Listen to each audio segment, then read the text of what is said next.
si Ate Mek.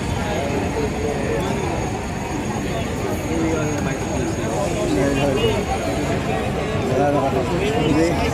Madali yan ang wala na ako kaya po. Wala na ito. May permission. Pero daan ako sa punta sana ako kaya po. Parang May permission. narinig pala ako niya kasi pagpura kahapon. Ayan ang natapos na guys. Ang programa. So, tagumpay naman na nagkasagawa. Gusto na. Busy rin si Ate Mek.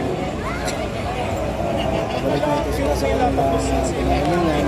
Pero still ang mga kapulisan natin nandito po. So, ang laban namin yan, ang nakot na nandiyan na sa bilis nila.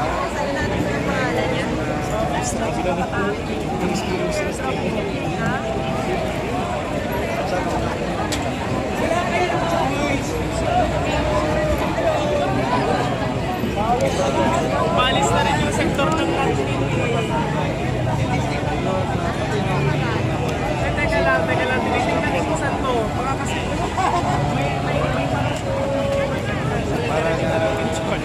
Kaya sunod nila. pero siyempre wala akong alam kung